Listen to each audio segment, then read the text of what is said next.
Welcome to episode 28 of season 5 of Whole Lot of Wolves. I'm Joshua Buckley with co-host Paul LePage. Greetings. From San Antonio, right? Correct. On tour. All right. Fun stuff. Then we got Danny on the socials. Hello. And we have Alex Patakis as producer. Hey. How's it going? And making his return again tonight. He always seems to come on after a heartbreaking loss. It is Teddy Ely from Boca Raton. How's it going, Teddy? Yeah, all good. Yeah, I mean, Paul sent me the email on Saturday after the win, and I thought this was maybe going to be on Monday. So I was happy about having some positive news to talk about. But yeah, so we blame Paul for this loss 100%. Then I think so. Yeah. Well, if we're recording this Tuesday night, so we will talk about Wolves Fulham first before getting to the actual, good game. And if you're going by Jurgen Klopp rules, really it was a 1-0 Wolves win. Unfortunately, they do count the first minute of each half where Fulham scored. So Fulham won 2-1. Paul, it was a close game. Wolves looked really good in the first half, but it seemed like second half didn't have a lot of answers. They didn't. It's like, was it a step too far in the two games relatively back-to-back, same starting lineup, not a lot of strength on the bench to rotate at the moment due to injuries and nursing Strand Larsen back to 100%. So it was so Wolvesy in that we had like the perfect opportunity today. If we got 3 points, it would be like effectively like another nail in the coffin of those teams below us, and we'd be that step closer to earlier safety than we've been thinking about off the back of Saturday. So again, like so disappointing that for whatever reason it's still there. It's like, why aren't they switched on immediately at the kickoff, both first half and both second? So Vitor's done tremendously, but it's like those little things are still there, and they're still a doubt, they're still a niggle, and it's just, why can't we get it right, and why can't we be consistent? And we're probably gonna have these same questions throughout the end, through to the end of the season. I mean, Paul, you say that would have been the nail in the coffin, but according to Danny, Wolves are almost uncatchable already. At least that's what I already heard from him. Yes, that's true, and I'm willing to relitigate that if anyone wants to. I loved it. It made sense. Total made sense. Teddy, on those 2 goals, who would you say was most responsible? I'd say definitely Jose Sa for that second one. Yeah, I would say, I kind of looked at Sa's position in there. It looked like he could kind of win the ball, and then the guy just kind of, when he's just kind of chipped it right over him. It looked like Toddy was actually going to be able to cover if he would have just stayed planted in his net. So yeah, I think that was definitely on Sa for that first one. And then the second one, I mean, I guess kind of a combination of Semedo and Doherty, just kind of, leaving his opposing wing back just completely free to run down the wing. And yeah, I was surprised to see Ryan Sessegnon's name. I don't think he's played a lot of I think it was his first Premier League start in a while. Yeah, I do too. First goal in 800 minutes. Yeah, it wasn't a great start to the game, but I guess happy for him. I guess if you remember, he won Player of the Year over Ruben Neves back in our championship-winning season, but I think he's kind of been injured since. But yeah, it was definitely a slow start there. Not to jump on the VAR bandwagon again, but I thought for a moment that was going to save us, because when that ball went through, I thought, he's off there, or there's at least enough doubt that they're going to look at it. And the commentators talked to it. There was the obvious pause. They said the VAR team said it was a close one. I was fully ready for the lines to come out, and again, that's what always puts that seed of doubt in my mind when it comes to any of this type of technology or new or outside influence, is that if it's for us as the watching audience, we should have that same review each and every time. They shouldn't talk about it and get the lines out on one game and then not the other until they kind of resolve that consistency. It's always going to put a seed of doubt into how legit it actually is. Or just use that technology that they used in the World Cup where we had an answer in like 20 seconds. It's crazy. The biggest league in all of sports, other than the NFL in the entire world, and they can't even get something like that done. I don't know. Danny, what did you think of the way that Bellegarde and João Gomez were used today? Because they kind of swapped a little bit. Bellegarde was playing closer to Andre. Gomez was playing closer up. At first, I was like, yikes, Gomez playing closer on offense. Vitor knows best. I guess so, although it was off of a dead ball situation. I just think, I don't know, it was a strange one. The whole team, I mean, I guess I'll start out by just saying I think that overall, like, Wolves didn't play, like, particularly, like, shit. They weren't good, but they looked especially sluggish. I mean, which maybe they can be, excused for just 2 days after the previous match, but then it's Vitor's choice to go unchanged. And, I would have been happy with an unchanged lineup, assuming that they could muster the energy to sort of do some of the same things as they did against Bournemouth.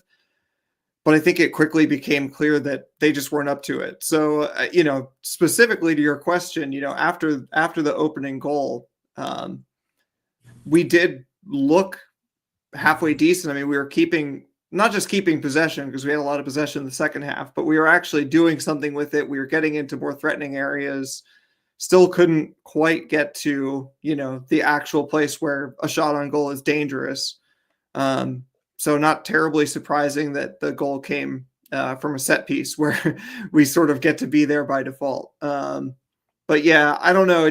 It looked very disjointed, and I'm not sure whether that's because of the sacrifices that have to be made to the back line because of injuries, or if it's more just, fatigue from the previous game. You saw that Fulham, made tons of changes. They also played 2 days ago, and, in retrospect, and maybe Vitor feels this way too, I kind of wish he had done that and given ourselves an excuse to play, maybe slightly less adventurously, but also being able to draw them out a little bit more, give some fringe players, maybe some speedier players, some space, but that also goes to our injury problem. So, if Bellegarde can't play more than 60 minutes because he came off, it really sucks to not be able to bring, Rodrigo Gomez on to be able to run at them. So yeah, just all around pretty disjointed. I thought that Bellegarde and João Gomez both, did adequately. They did what they do, but just not with the same energy that they had at the weekend. Of course, Alex, it is kind of Wolvesy for Wolves to get, 3 points from a match that nobody really gave them a chance from, and then to blow it against a team that they probably should have at least gotten 1 point at home.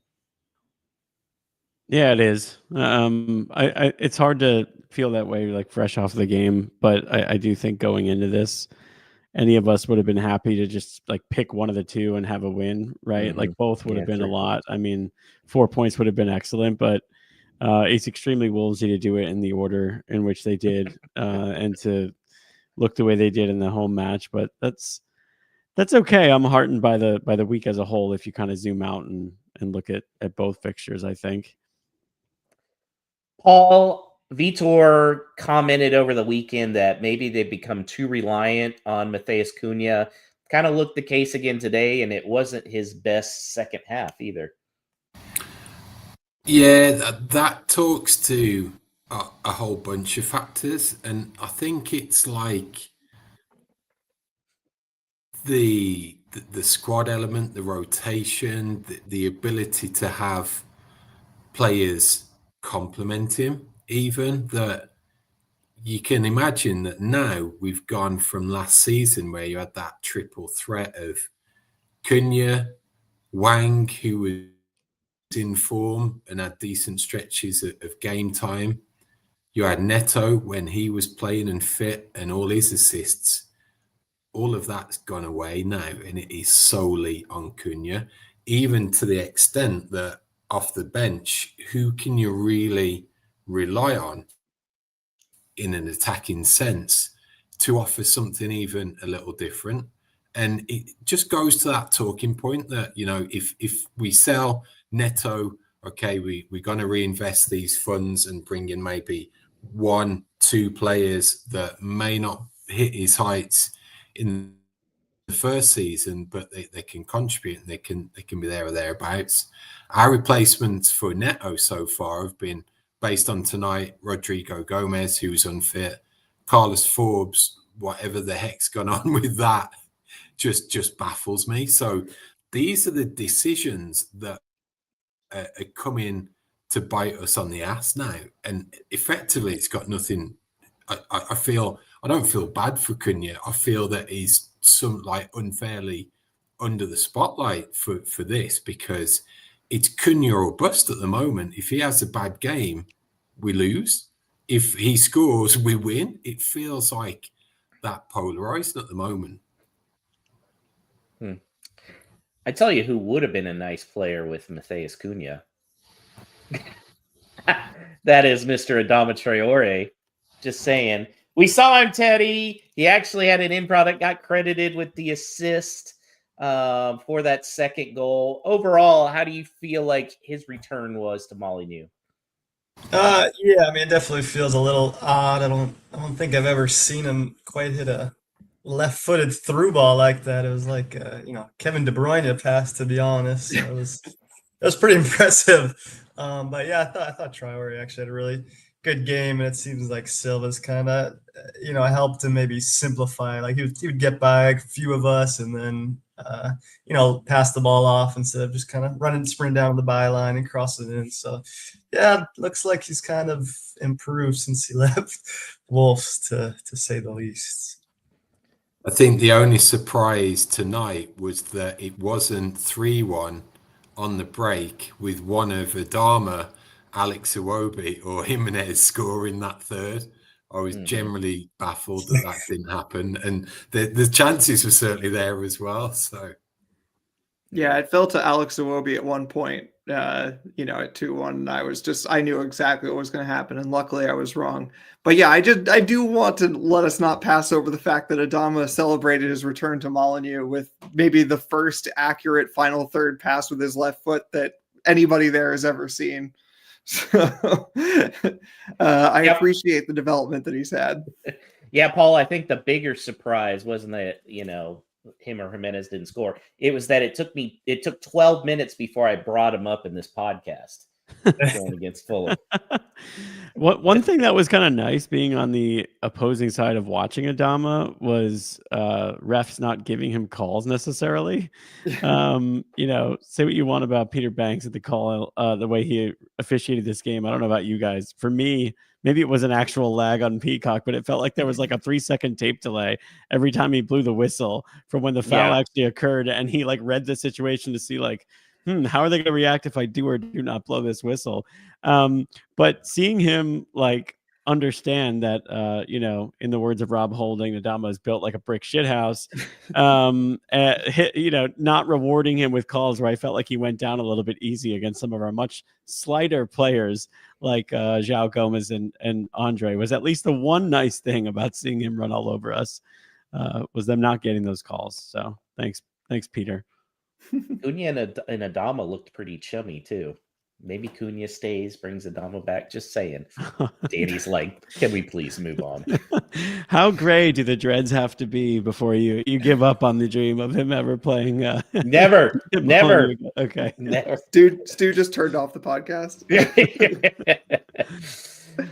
Danny, Vitor mentioned injuries really playing a part, especially in the substitutions they were able to make today. Who do you think was the most missed other than Agbadu, who was clearly the most missed. Yeah, I guess I'm going to fall back on what I previously said, which is that I think in retrospect I would have changed the team a lot more to begin with. That being said, I think being able to rest some of those pieces that put in hard games against Bournemouth and having Geddes on, and I know Geddes has blown very hot and cold and mostly cold, but he was a handful for Villa, and I just think that in a game where we set up a little bit differently and can stretch them, and the obvious other one is Jurgen Strand Larson, who I think once we saw them having switched to a back three, I just think that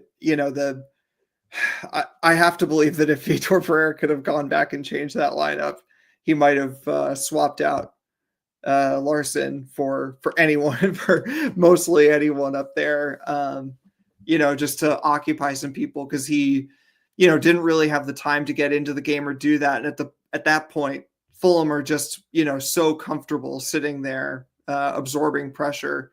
So at the kickoff, I was pretty supportive of the idea of easing Larson back in, and he can get the game in the cup. But now I would go back and switch that up. Todd, how important now can we see Agbadu is to this defense? Because Santi Bueno, I'm going to quote Chris Fisher here. He had a good one. He said, Santi Bueno has the recovery speed of Marmite. What do you think, Paul? You're on mute. You're on mute. I think victim of the squad, and I think in particular about Santi, he's magnifying the fact that he's a decent £12 million centre-back squad player that can come in and do a job. But when asked to be the main man in the middle of a back three, he's not what we need.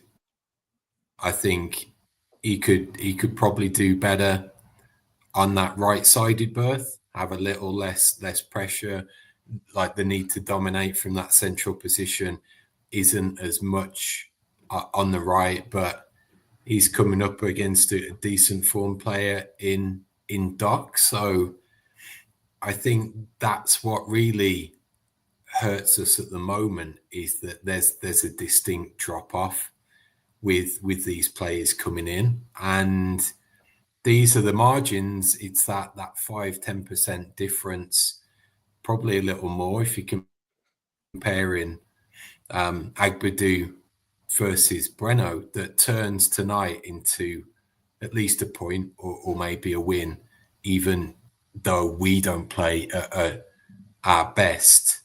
It certainly wasn't like a really good Fulham team that battered us even, or was really, really fluid.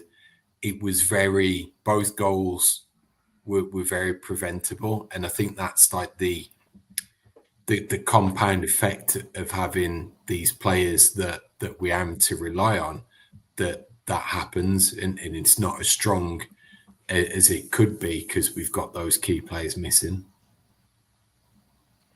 Well, let's look at Bournemouth, because that was the nice 1-0 win over the weekend. Teddy, I mean, what was your feeling after that? Because not a lot of people gave Wolves a chance on the road. I want to get you to be able to talk about a win for once. Yeah, thank you. I mean, it definitely obviously felt good to get the 3 points. Kind of look at the table, and you're like, oh, we got, we can still, we have some room to spare, I guess. But yeah, I thought overall the first kind of 20 minutes we were getting battered by Bournemouth, and I was like, oh, this is going to be a long game. Obviously, red card changed everything, and thought the defensive display afterwards was pretty impressive, especially considering past performances. But yeah, the red card just kind of changed everything, and Yeah, it was overall a good solid performance, and it's nice to start keeping clean sheets for once. So Do you that we think, Teddy, you think that red card was justified? That was the right decision? that one's kind of borderline on the fence for me. I mean, he definitely rolls over the ball. If he had not have done that, I would say definitely. But just because of that, I don't think that was intentional. To the legs. I could go either way. Curious to hear what other people think. Yeah, I'll what do go you ahead think, and say Alex? that it Oh, was. no, Danny's. I'll go ahead and say it was 100% a red card, especially in this day and age, as they say. I saw a lot of people saying that, like, oh, in the modern day. But to be honest, you go back 20 years and that's a red card. And it's not so much that there's intent behind it, but it's the recklessness. It's how unnecessary that tackle is to be made in that manner. He is off the ground. His studs are off the ground and pointed toward his Nori's shin. And the fact that he clips the ball on the way through is really not not that important. He could have made that same tackle with his foot on the ground, and no one would have had any questions about it. It may have ended up being a foul or a yellow card, but no one would have ever expected that to be a red card. But the fact that his foot's 6 inches off the ground and can clip the top of the ball and then go into Nori's shin, I'm kind of surprised that there were so many pundits saying that they thought that it was extremely harsh. I totally understand. Are you that, surprised? I mean, it's Wolves. I totally understand that you don't want to see players get sent off for things that are unintentional, but I'm sorry, there are plenty of unintentional things that are nonetheless reckless and a red card. So I had zero problem with it. I'm 0% surprised that Bournemouth's appeal for that red card has already been rejected. Yeah, I don't know. Justice served. Well, one of the lasting images I felt like from that match, Alex, was Andre celebrating a beautiful tackle in the box, which Bournemouth fans wanted a penalty. Not a chance. Can you remember a group of Brazilians that loves defending as much as João Gomez and Andre? Oh man, it's so fun. I am always like Team Andre. I feel like I'm always picking him for man of the match. Like he's permanently picking the wine in our Vino for Vitor selection if we went and did a round robin and everybody picked somebody. I would even say there was a point in today's match where I thought I was going to pick him for man of the match when it was level at 1-1, and I thought Wolves were going to get a result out of it. He's just been so good. I think the most impressive thing, we were actually talking about this before we started recording this podcast.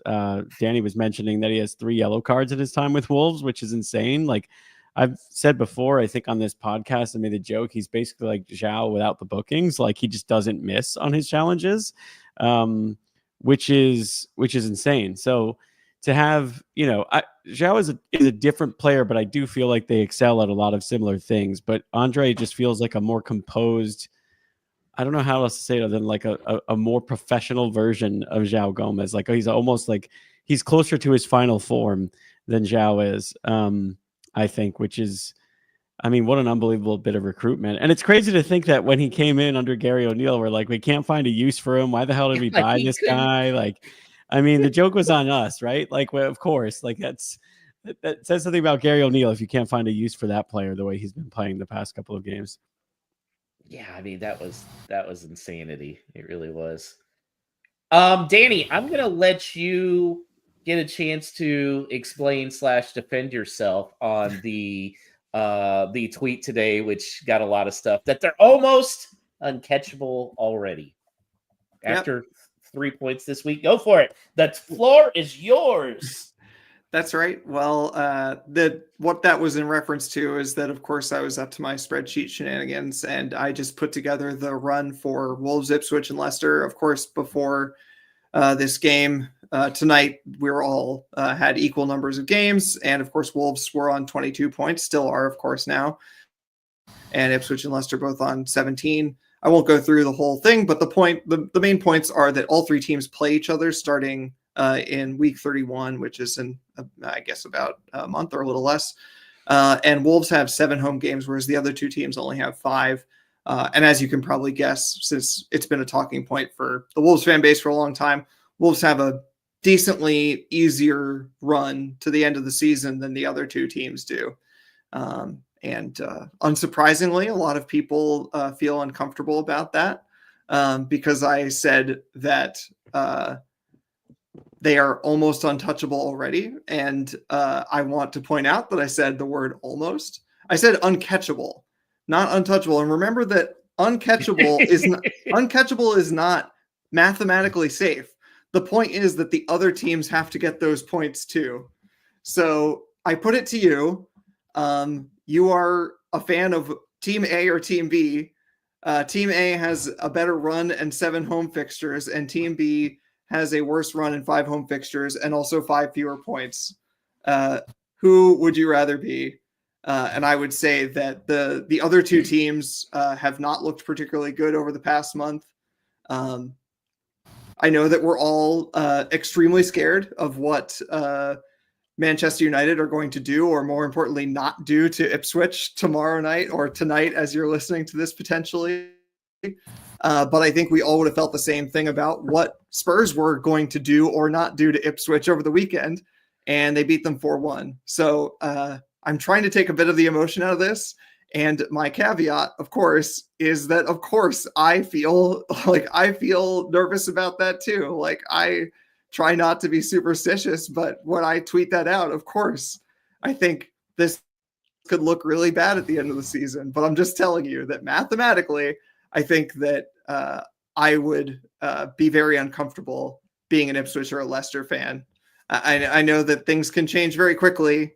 You know, Ipswich can go on a run, but I promise you there's an Ipswich fan thinking like, Wolves could really go on a run here with their good fixtures. I'm not superstitious, but I'm a little stitious. There you go. And I actually agree with Danny on this. Teddy, what do you think? Yeah, I agree too. I mean, anyone that's watched Leicester play in the last month, I mean, arguably as bad as Southampton. They're an awful team and are going to be in the Premier League next season.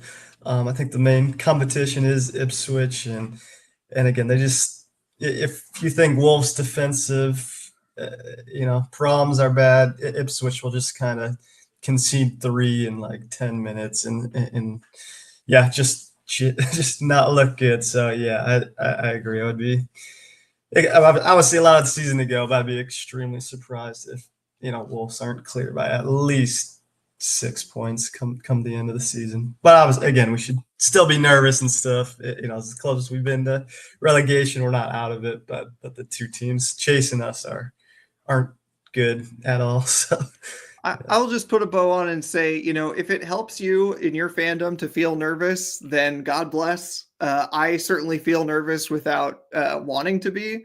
But, you being nervous doesn't make them train harder, doesn't make Vitor select the right lineup.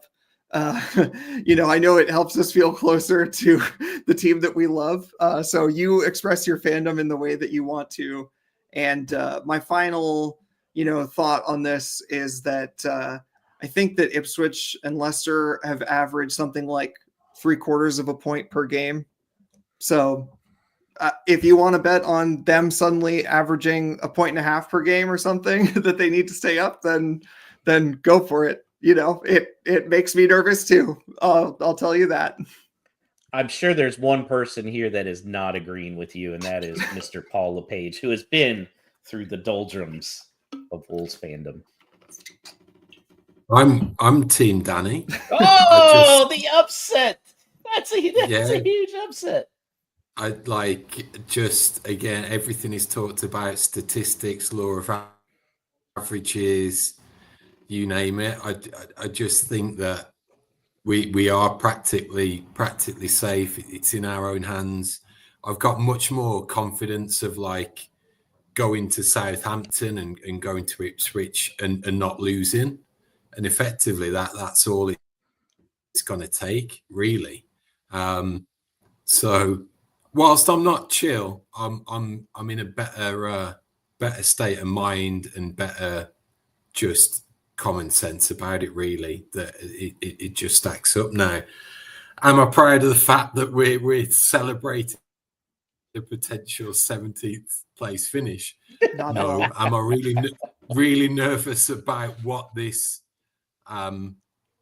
may say about next season? Definitely, Really so not feel awful about that. I don't even want to even broach that topic yet, because that would just set me off even more. So I think we are okay. I think the just looking at it based on all of that statistics, we're going to be comfortable, and that'll show out.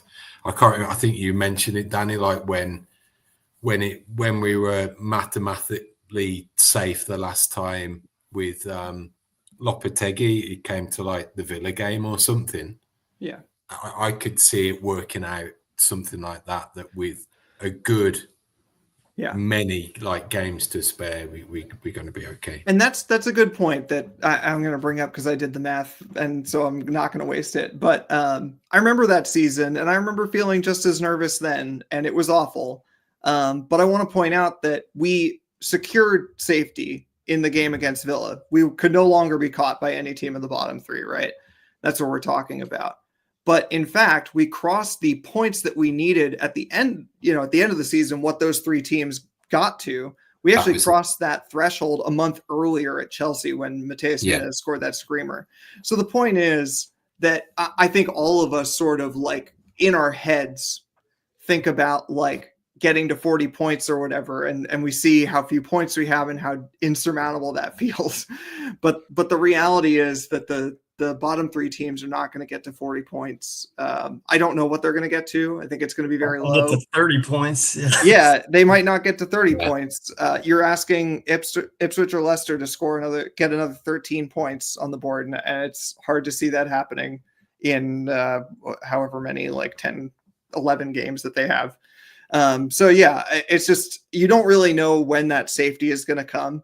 And obviously, Vitor Pereira doesn't listen to this podcast as far as I know, but I'm sure that he is saying, the only point is to win the next game, is to get maximum points out of the next game. It's all about maximum points every game. This whole thing that I've been saying is not anything about like, oh, well, we don't need a win. No, we need a win. We need a win or a draw.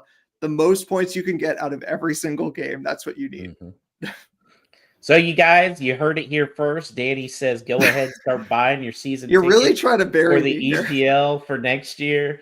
I'm usually the one that's getting buried online, so it's kind of nice that that's fair. There's another American on this podcast that's getting it. Yeah, but I'm not going to England in a few weeks. It's true. I am hoping that maybe your mathematics work out at that game I might be at. That would be fun. Well, hope you like Bournemouth on the road, Paul, because that's where we're going back this weekend with an FA Cup tie at 9 o'clock. Well, 10 a.m. Eastern, Saturday, 9 a.m. for us, Paul. So what are you thinking after hearing Vitor talk about how injuries are kind of taking a toll, seeing how some of the players were a little gassed in the second half? Do you think he throws strongest lineup out there on Saturday?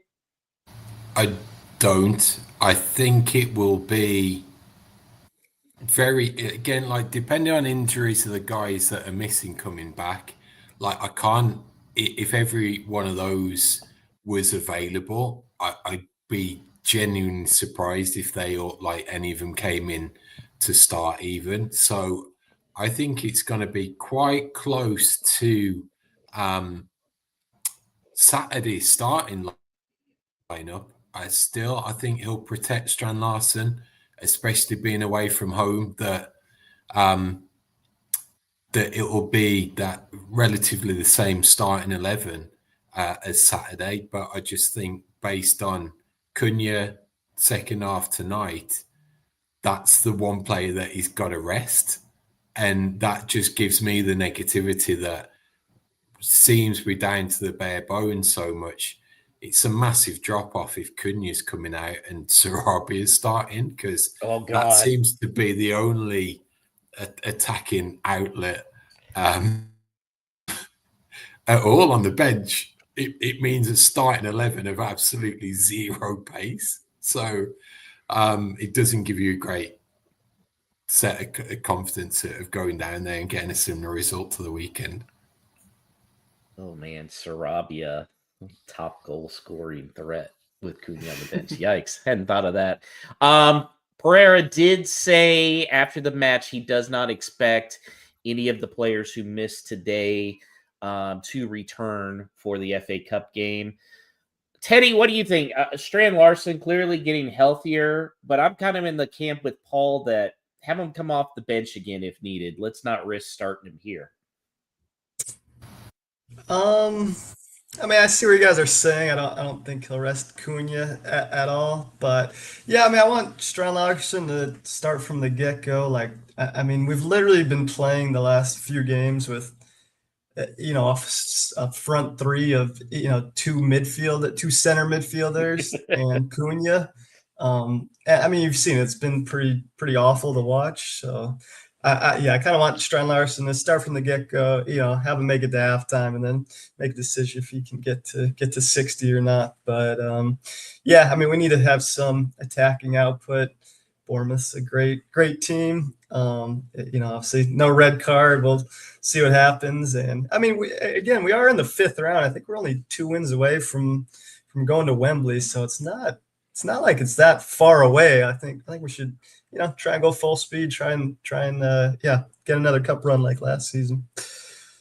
What do you think, Alex? Yeah, I mean, I do want them to go. I don't think they're going to completely punt on the game. I just don't think we're like a big enough squad to even really do that without playing, teenagers who I just don't think Vitor Pereira is going to give minutes to. I was looking at the people who ended the first Bournemouth match on the pitch, and I understand, they were man down, so closing out the game is an easy situation. But I actually would like to see all of them play. Larson came in to start the second half. Giga, who we have not seen much of, I think makes sense if you're going to do any rotation with your back three, then like he would be the one guy I think you can trust to come in. Lima came on. I would have no issue with playing Lima over Semedo, especially if you're going to rest Cunha in any form, because not that, Lima is obviously very inexperienced, especially in comparison to Nelson Semedo, but there's just part of him that feels like he offers more of an attacking threat. He's definitely more attack-minded than I think Nelson Semedo is. And Tommy Doyle, who came on very, very, very late in that game, but he should probably get a start. And I think that, depending on what Bournemouth does with their 11, I don't think those guys starting in place of like the obvious players where you would slot them in, who seem like players, the players we would not want to lose, like Cunha, João, Aït-Nouri. Maybe you play Lima for Aït-Nouri instead. I'd be cool with a lineup like that. I get Teddy's point. I do. I do think we lose sight of the fact that we'd be playing in a quarterfinal if we won. So, if we are, if we're still 5 points clear after tomorrow, as we record this on a Tuesday, I think that gives me greater comfort in putting out what looks like a strong enough team to possibly get a result. Now that could all change if somehow that gap to 18th is any narrower. When this game week is officially over. Alex, Danny says, "Don't worry, we're fine." No, I understand, and I mean, and he's right. He is. I didn't right, say don't worry. Continue to worry. Go for it. It's injuries are the only thing that would make me worry, which is why the whole talk about a cup run is like, is something we can debate, because the only thing that I would be sad about on Sunday or Saturday afternoon is if we lost a player who's important to us. Yeah, that's a great point. So let's look at the predictions this week. It wasn't great. Alex texted in his stuff before the games. The guys can confirm. And he did get a point for calling a Wolves win against Bournemouth. Congratulations. But Paul getting the 1-0 Wolves win on the road against Bournemouth. Getting out of the basement. That's putting me back in. Danny, you've still got 26 points. You're uncatchable. Yeah. At this point. That's catchable. Alex has 18. Paul's got 15. I'm fell down. I'm at 13th, 13 points. And Teddy, you got some work to do with the guest spot. Guest spot has 6 points. So let's start out with this cup game. What's your prediction? I'm gonna go 2-0 Bournemouth win. 2-0 Bournemouth. Okay. Just no faith in. Man, you're the one saying to go with the starters too. Yeah, well, I gotta get us out of the 6-point basement, so try to be realistic. Danny, what do you think? Yeah, I don't really know what to think about this one. I didn't talk about what I thought about the coming lineup, but I could see the case for not big changes, but changes to try to get people into form and whatnot, and kind of like what Alex said. And I'll just go with Bournemouth 1-0. 1-0 Bournemouth. All right, Alex. Yeah, I'm sensing a theme here, and I also was thinking about a Bournemouth clean sheet, but if we don't rest Cunha, I still think it's likely we score a goal. So for the sake of being different and trying to possibly get 3 points where others might not, I'll say 2-1 Bournemouth. Okay, 2-1 Bournemouth. Paul? Ooh, I'm very, very close to doubling down on that 1-0 again. But I think with the rotation, it might cost us a goal. So I'll keep the Wolves win, but I'll go 2-1 Wolves. 2-1 Wolves. Wow. Paul looking at a cup run to the quarters. It's incredibly hard to predict. Sorry, Josh, before you go. Yeah. I mean, as we know, Bournemouth are minus a center back, and also Ryan Christie went off injured in their game today. So they might have to do some forced rotation. So it's just very hard to say. I am going to, you know how I love picking draws in cup ties, going to penalties. So I'm going to say a 1-1 draw with Bournemouth winning 8-7 in penalties. Oh, God. God. It's as long Let's as go nuts, baby. Yeah, Josh. Yeah. As long as I don't have to watch a Jose Sa penalty, I'm fine. It's really hard to predict a Wolves penalty taking order when we haven't seen Wolves take a penalty. So Yeah. we don't even. I thought about saying a 3-2 penalty shootout, except it goes to the 9th kicker for each. But then I thought there's no way Salah's saving that many. No. They can't be that far down. So there we go. 8-7 in PK's Bournemouth. No Stupid Questions is brought to you by Esfuerzo Wines. Located just north of Santa Barbara, California, Esfuerzo Wines showcases passion and 3 generations of winemaking in every bottle. Whether you're toasting some Vino de Vitor or winding down after a day of work, let Esfuerzo Wines transport you to the heart of wine country with each sip.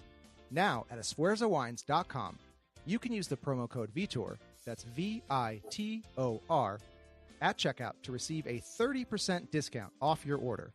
And don't forget to try the special edition 1-pack wines to show your passion and support for Wolves with each glass. This message is intended for those of legal drinking age. Do not drink and drive. Excessive alcohol consumption may be harmful to your health. If you or someone you know is struggling with alcohol abuse, please seek help. Esfuerzo Wines reminds you to enjoy their product responsibly and in moderation. All right, our favorite part of the show where you, the listener, get to chime in with your questions, anything at all related to Wolverhampton Wanderers. A number of ways that you can do so. You can reach us on X. WLW Pod is the show's handle there.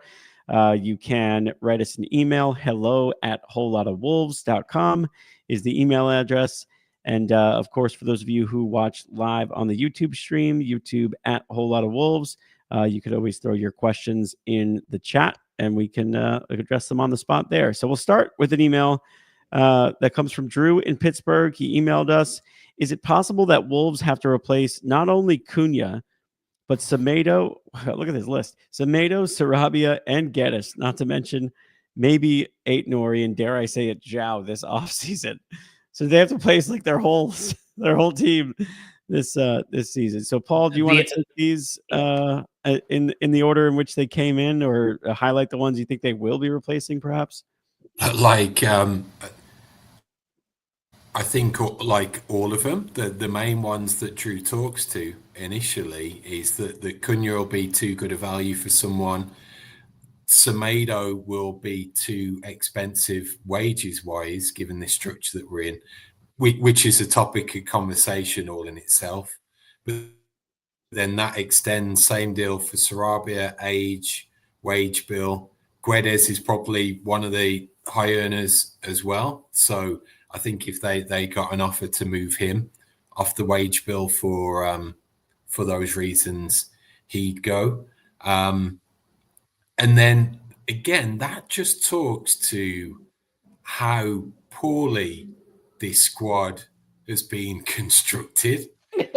in that over time you should have that core team, and maybe one drops out, maybe two at a push if you've done really well and you've nurtured that talent and you've been able to sell them at a huge profit and you can recycle that way.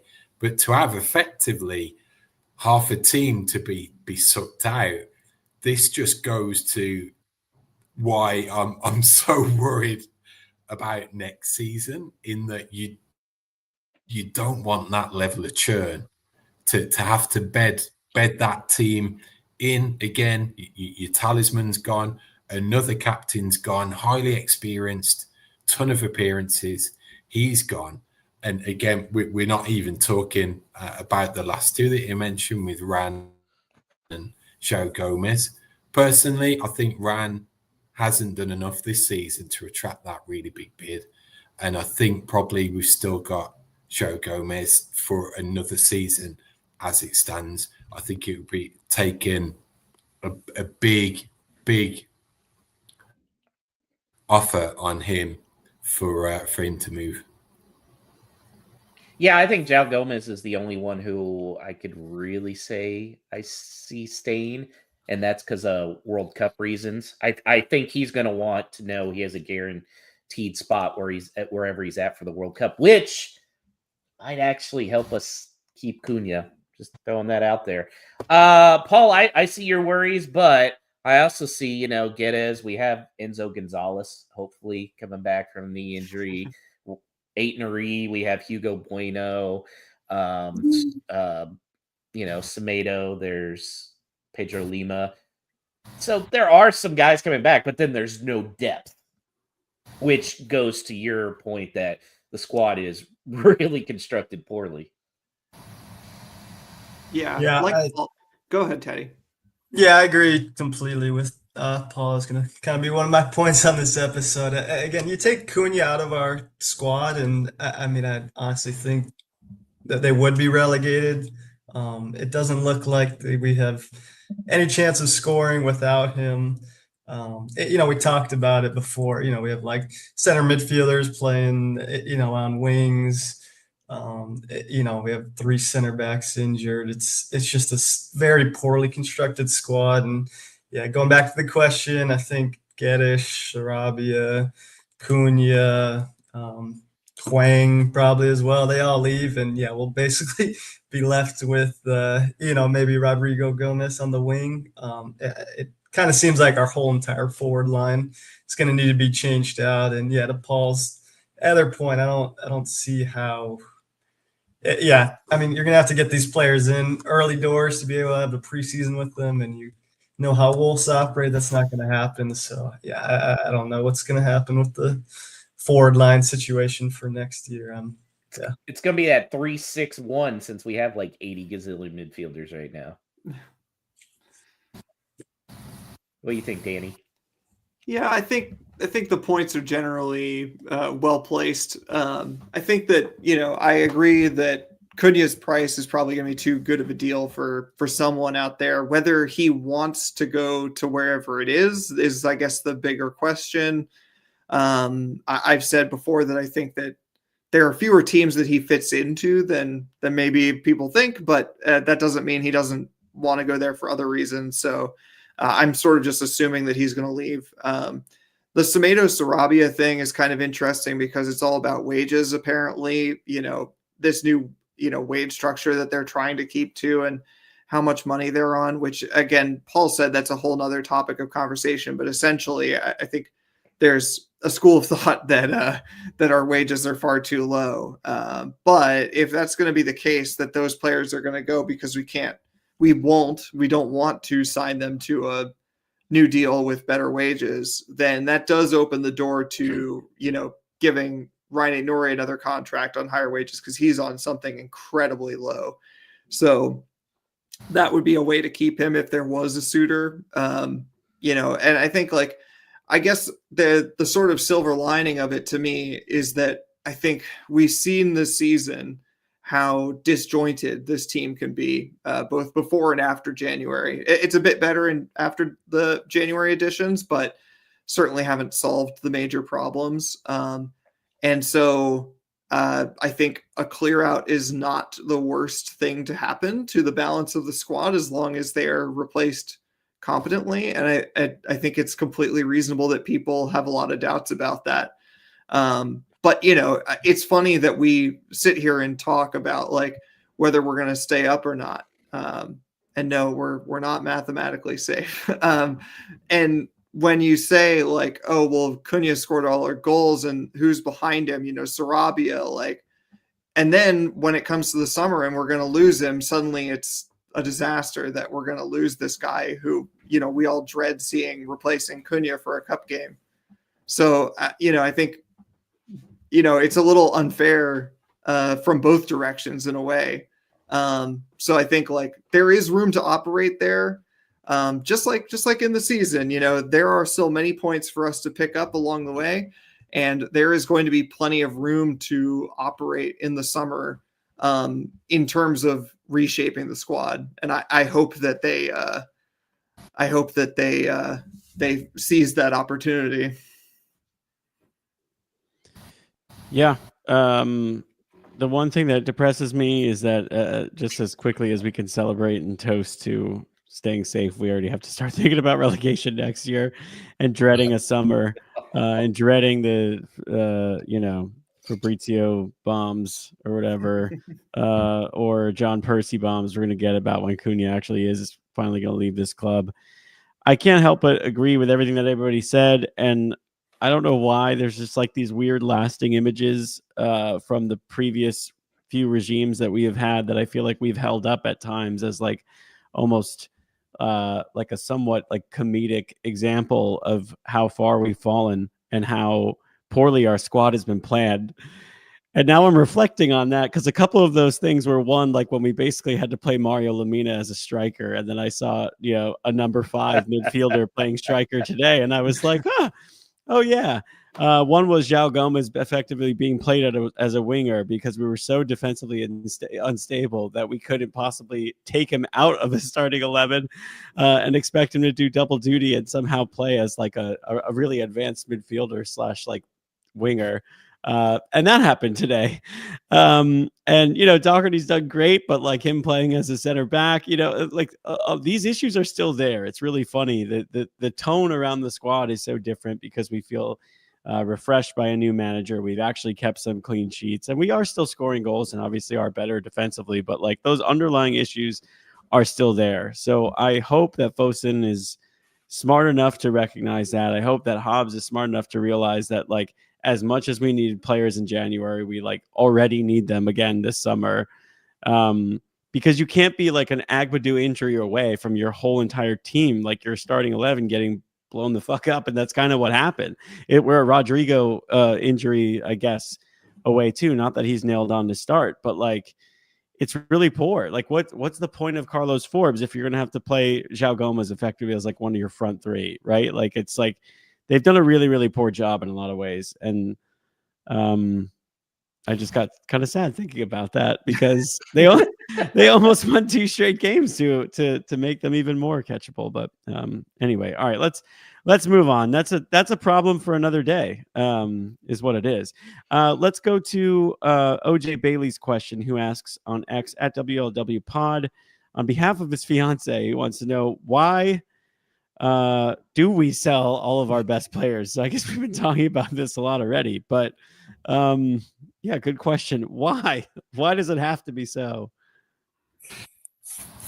I'll go on this one. Jeff fucking Shee. That's why. Yep. 3 simple words. 3 words that just summarize everything what we've just been talking about. Badly prepared, top down management. It should all flow and should all be logical. It should all be constructed in a way that shows some sort of plan and some sort of forward planning for the future, rather than panic, fire the coach, have to spend in the January transfer window to stay up, suck the funds out of that investment that should happen in the summer to prevent the shit that you've just gone through from happening again. Bad start to the season, coach. Well, either way, good start to the season that doesn't get supported in January when it should be, and then we just delay the inevitable for the following season when it's a bad start to the season, the coach gets fired, we have to go through all this shit show again. So, Jeff Shee, it is all on you, my friend.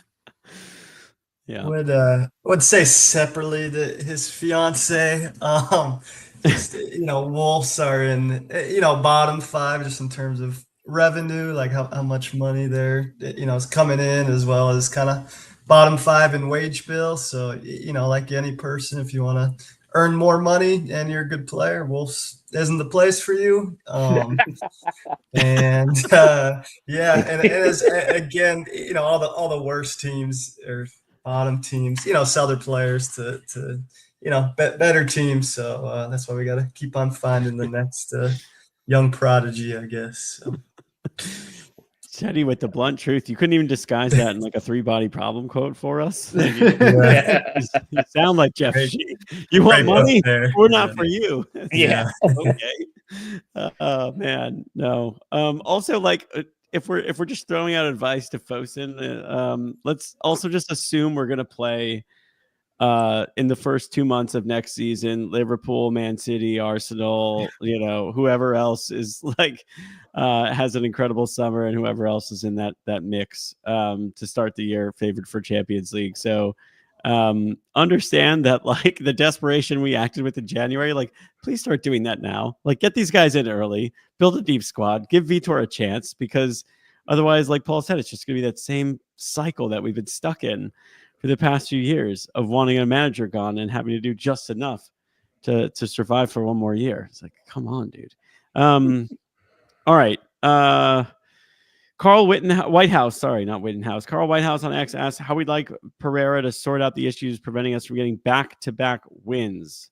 How do we rattle a couple off? Danny, what do you think?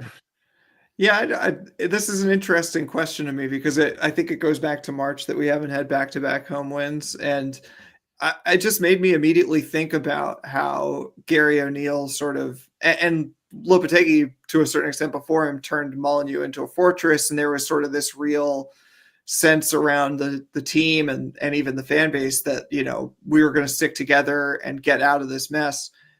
And yet now there feels like there's just a completely different vibe. And I can't say that it bodes well. Sorry to continue with the down talk, but it's just, I think that there's an acceptance that a lot of these players, not all of them by any stretch, but many of the players, especially the ones who are maybe some of the ones in Drew's question who might be off, are not always up for the fight. And so it's just very hard to turn your home ground into a fortress if that's the case. It's just all the stuff all the cliches that people say, putting in tackles or doing, making the runs to make the crowd get off their seat, these things, that organically makes those atmospheres, just don't seem to happen when they need to happen, especially when we go down a goal. And maybe Vitor can turn that around, but it doesn't seem like that's necessarily his forte. that was more of a Gary O'Neill thing, was to, be very much on the player's side and to, at least get them to fight. And then when that collapsed, that was the end of him. But yeah, I don't know what the answer is, except that hopefully they understand that, as I will continue to say, we are not mathematically safe until we are actually safe. And so, a performance like tonight, although it wasn't abject, we just need much, much, much more energy, even in a game like this, a midweek game where we're now 5 points above the next team. These are the games that you especially need to dig deep. I mean, Jeff Shee has the solution here, Alex. He walks into the room and he says, "Boys, iceberg are made of the same material. That the iceberg seems separate is only because it is in a different form. In reality, it is but part of a vast ocean." Such Think wisdom. about it. Such Think about wisdom. Oh man, thanks to everyone for submitting their no stupid questions, and thanks to Esfuerzo Wines for sponsoring and offering our listeners a great opportunity to use the promo code VITOR, VITOR, for Vitor Pereira at checkout and get 30% off of your wine purchases. EsfuerzoWines.com.